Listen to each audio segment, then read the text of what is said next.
Hi, everybody. It's Eileen again from Artists with Anxiety, and I'm here with Melanie Dancy, the lovely. This is actually our second time trying to get this recorded because my stuff kind of messed up, and then both of us ended up getting like sick at the exact same time, so it's great. Uh, so this is the second time trying to record this, so wish us luck. All right, so let's just dive right in then. So why don't you tell us a little bit about yourself, Melanie? What kind of a creative are you, and how long have you been doing it?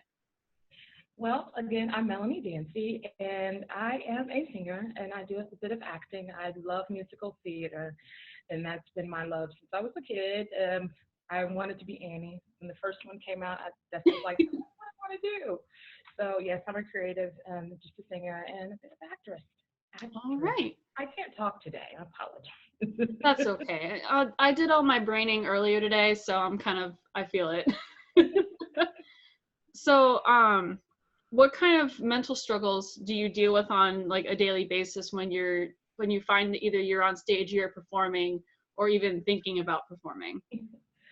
Well, I've been diagnosed with depression, and I have anxiety as well as ADD. So I have a trifecta of things going on. So, Great.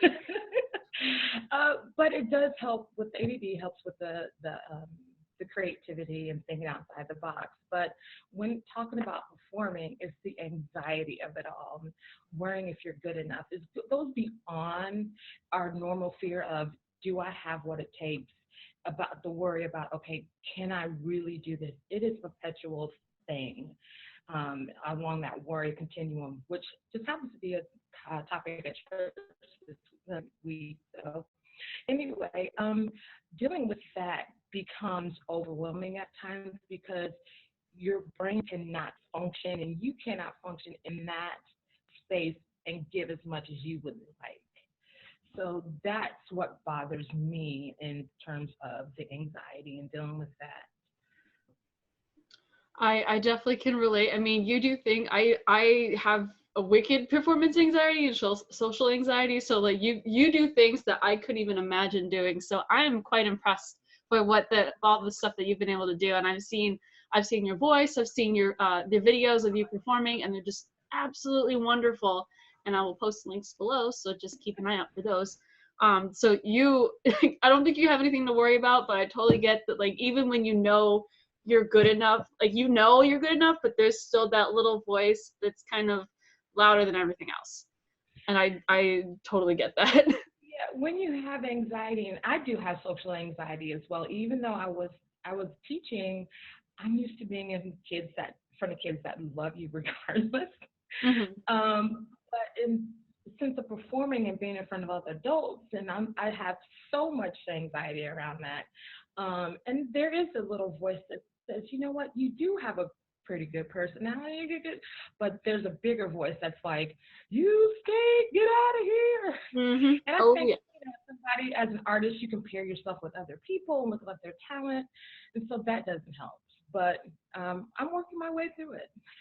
Oh yeah. Well, I'm really glad to hear that for sure. So I guess we can just jump right into that then. Actually, no, I would trace that back. So I know that you've sang in a bunch, like you mentioned, you sang in a bunch of musicals and community choirs and choruses. Do you mind real quick talking about some of those things? And then when was like a moment that you had a serious moment of doubt? Okay. Well, when I was in Columbus, I sang with the Columbus Symphony Orchestra Chorus, which I had an opportunity to perform at Carnegie Hall, which was, of course, mecca for musicians. Oh It was yeah. so amazing. I sang with a group called Snap, which would perform original works around just music. Was so fun, part of that creative experience. I was with Possibilities, which is the longest running show in America. It's been around for 70 plus, 75 plus years. I forget now. Just again, A long variety time. of courses. But Love United was my home because it was my friends, and we were out to show diversity in the LGBTQ community Mhm. and just in community, Columbus in general. And so it was great to work with my friends and just perform. Now, serious doubts, any type of audition for a musical. Oh yeah. I was in Dreamgirls was my last show, and of course it was amazing. But my friend who was the director, he was like, and in my audition, he's like, "What was that?" Because he knows me and knows my ability. But Mhm. when I get into an audition, I everything leaves my body, Oh yeah. and it just becomes overwhelming, and so much doubt just drips out of my mouth. Mhm. So yeah, it. But yeah, that's one of anytime I audition for a show, it's such a big. Ugh. I don't want to cuss, so I'll say it's not so pretty. Yeah. Mhm. I understand. um so how do you kind of work through that fear when you finally do manage to get on stage? Um, Once I get on stage, especially if it's something we've rehearsed for, the memory of rehearsing really does kick in. It's just those few initial moments when it's oh the panic sets in, Oh. and you're like your whole body is trying to leave all your organs, all that. Just want to leave your body. Mhm. But once I get in there and I'm, especially when it's community, as far as singing with other people or acting with other people, your working memory just kicks in and you just do and you become. Mhm. And my friend James Blackman, who's a gorgeous, talented, divine individual, musician there in Columbus, he says it's not about you; it's about what you're giving to the audience. So you need to. I try to remember that now, going forward. Is trying to give your audience an escape and entertainment. And so I wanted to become about service and not about me. Oh, okay. That I mean that's a fantastic way to look at it too. I mean, because Yeah, people are there to see you. Like that's the fact of the matter. Like they want to see what you have to offer. So that's it's always exactly. kind of enlightening to like focus on that. So I love that perspective. And I Um, just want to say, yeah. they're here to see you too in this show. And I just want to congratulate you for getting past your anxiety and doing this series because it's really inspired me when I first heard about it. So just thank you. All right. Well, thank you. You're so sweet. Aw. Oh my goodness. Okay, I'm not going to cry. Okay. I know, like you got me all giggly now. Dang it. We're giggly 14-year-old girls. That's okay. I know, right? Oh my gosh. So, are there other aspects of being a singer or an actress that you struggle with? Um, Again, it's comparison with other people, other performers. And just for me, I've always felt like a kind of an outsider. Just my personality is it's it's very different in terms of just things that I like. Me being an introvert, and just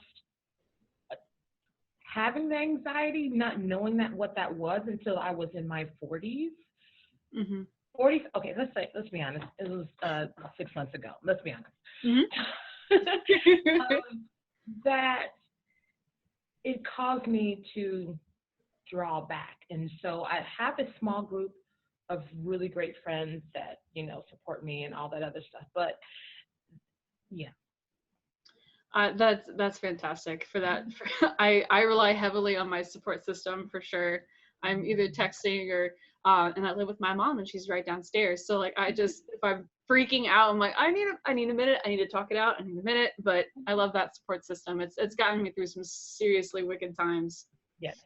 So I greatly appreciate that. So I'm sorry I'm looking down all the time, but my notes are on my phone and they're down here. So, No worries. I so have I'm one of not trying to. So then, well, we talked about the struggles and everything. So then, what kind of coping mechanisms do you use? Like, I know in our initial talk you mentioned, and I can't remember what it's called. You mentioned like cognitive therapy and ETF. So like what kind, like, can you tell me a little bit about that? Okay, so I've been in therapy for most of my life. When I go to cognitive-based therapy, it again is just being able to talk through what you're dealing with and Mhm. reframe what that looks like for you.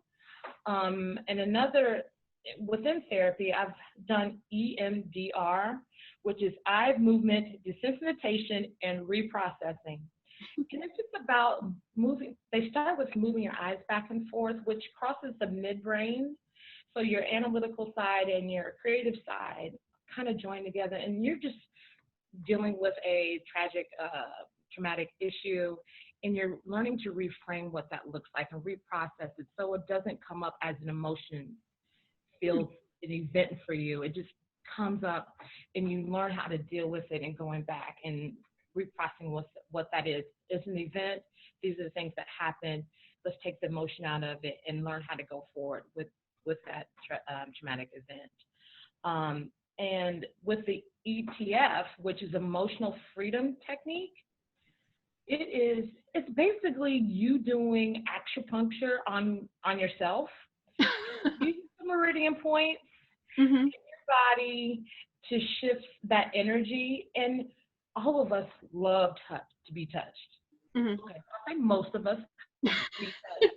Yes. And you have energy points that cause you, sometimes they get stuck because of our beliefs and those, they get stuck in our body. So it's having you recite, first you acknowledge the emotion that's coming up for you, and then you're reframing that emotion as you're tapping the different points within your body. So if you look that up, actually, one of the big coaches around that is Nick Ortner, and he actually worked with some of the Sandy Hook parents and some of Oh, the wow. children on reframing that. And then I also did some research around that in college when they were using it on vets because it's going to be no side effects.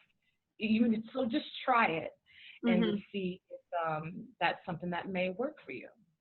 That's awesome. I mean, I've one of my last guests, Kieve was the last episode.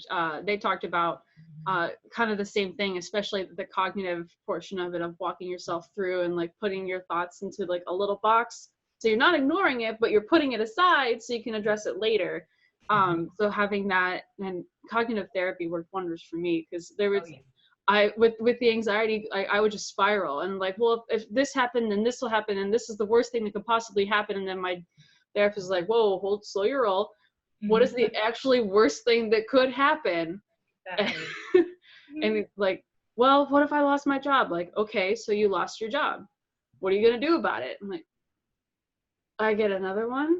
I'm like, yeah. Like you have to physically like that's you have to walk through it and reframe instead of just like immediately thinking of the terrible things. You kind of have to like, well, if it does happen, what would I do? And I really appreciate, and I like the physical thing because I'm a very physical touchy feely person, so that I'm gonna have to try that. Yeah. Yeah, I mean, now when you're out of your spiraling down, you need to go back and look at what are those triggers for yourself, what what works best for you, and come up with a plan for setback. And something may be just as simple as walking, doing the ETF. It may be doggy butts, rubbing doggy butts. Is it scientific proven that your was it oxytocin levels, whatever, rise when you're rubbing doggy butts? Love those doggy butts. I heard like cats purring does that for me. So I'm sitting there petting like my sister's cat and just like, this is Yeah, fine. I'm better now. yeah. Just coming in with a setback plan. It may be a playlist. Yes, playlist. Like whatever that is for you, your support system, talking it out.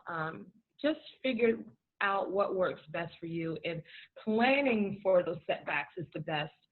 My life has changed so dramatically in the last 6 months Mhm. um, that most of May I was completely out of out of body. It was Mhm. emotional. I was emotionally devastated.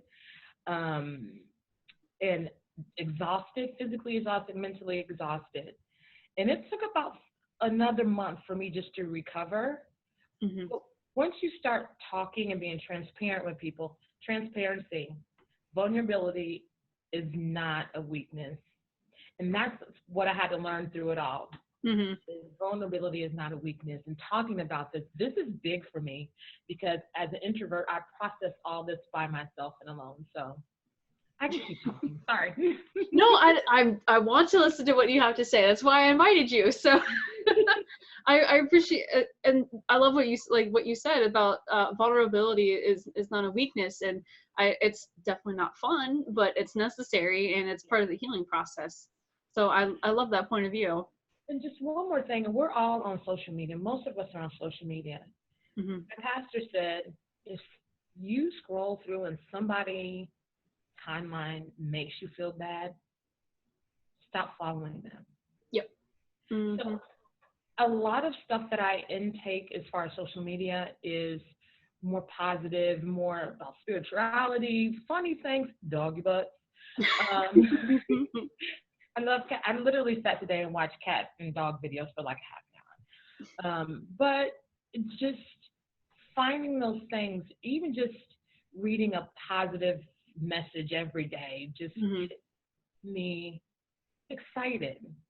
And you can't be excited and have anxiety at the same time. So find those things that build your anxiety. That means decrease your anxiety and build your happiness and joy and peace. Mm-hmm. I love that. That's fantastic advice, and I need to be more conscious of that too, for sure. I'm a social media manager for some of my freelance work, and at work, it's my job to be on social media, but I have to make sure that my own feed is curated, so I'm not seeing any negativity, because I've already got enough in my head that I don't need it. I don't need it externally. Exactly. So then, what other things besides art do you use as a way to relax? You know, they say meditation is proven. The only thing that's proven that shows you to calm your brain. Mm-hmm. And meditation does not have to be you sitting on a mat for 35 minutes with your brain quiet. Try to do that as someone with ADD. No. So meditation for me is being in water, whether that's being in the shower, taking a bath. When I have access to my cousin's pool, being in the pool, it may be taking a walk in nature and just walking with your shoes off in the grass. But it's about breathing,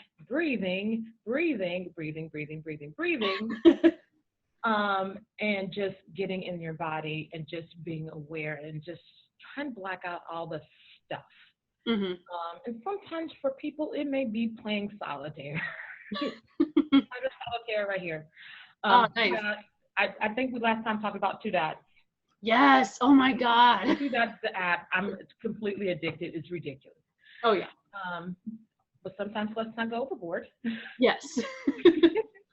But yeah, just finding meditation and way to get focused on other things besides your anxiety and being of service.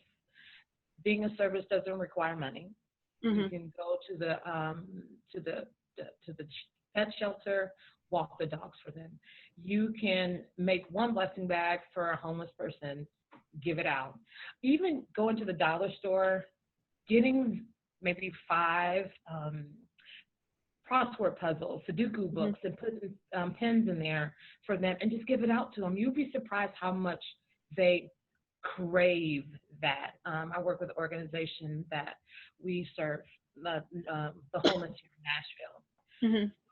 So, meditation, being a service, and finding something that just makes you happy, whether it be music, tinkering with things. I'm dangerous around tools, so not for me. But if that's your thing and then you get in there and gardening, I don't do outside. I heard it's a thing. Yeah. My mom is a gardener. That's her meditation. That's her happy place. So Oh wow. I'm a happy place for you. Mm-hmm. Yeah. So then what kind of advice or tips do you have for the local creatives that are struggling to find their voice and face their fears?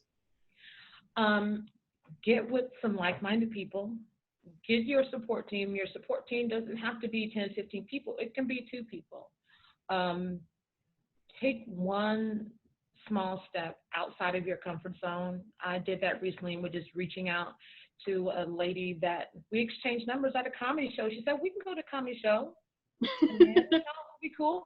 And I really did. And I had a fantastic time. I was anxiety ridden for like 3 days before.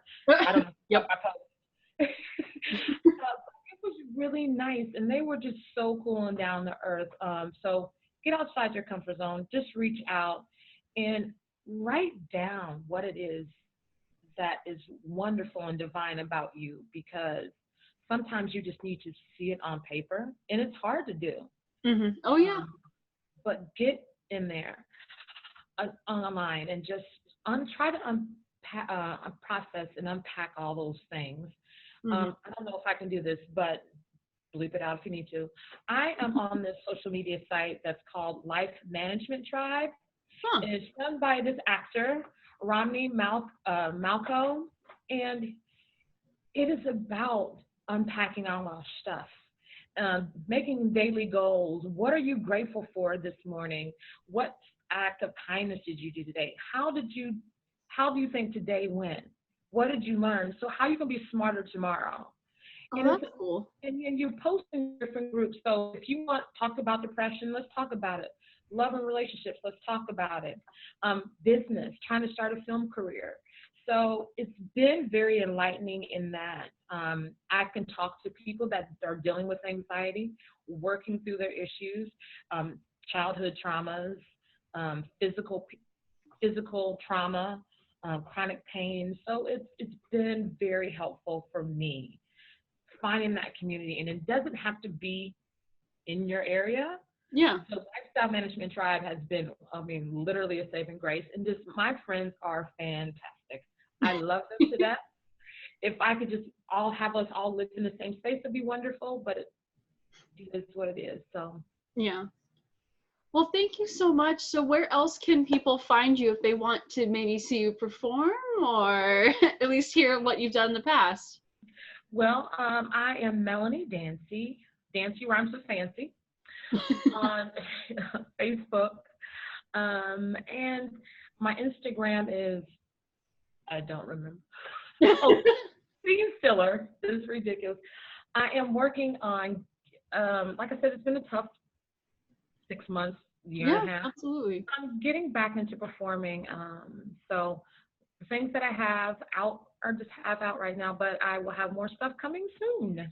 Yay, glad to hear it. And I'll post for everybody out there, I'll post links and stuff in the description, so you guys will get a chance to see more of what she's doing. So we're very excited. And again, my obligatory, I need to put like a little like thing at the bottom of the screen or something, like my disclaimer that we're by no means like I can't word today either.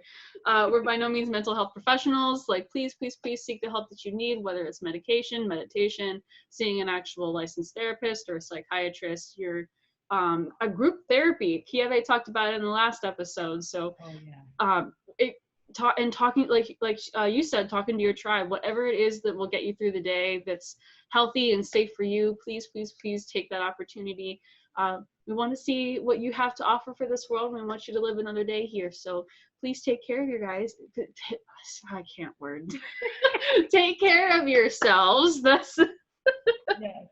So I just want to say thank you so much again for joining me.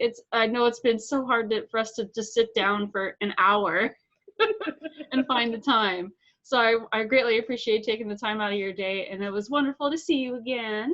You too. Thank you so much. And everybody, like she says, please take care of yourself. There is something about you that the world needs. So find the strength to encourage to get out there and show it. Absolutely. I'm all like motivated and encouraged now, and like I'm ready to go. You make me so happy. Oh, thank you. I'm not gonna say I just roll out of bed. Okay. I woke up like this. I woke up like this. Well, thank you again so much. Hopefully you guys will join me again for another episode. Again, I've got some awesome guests coming up in the next few episodes, so please stick around, and I hope to hear from you guys soon. Bye.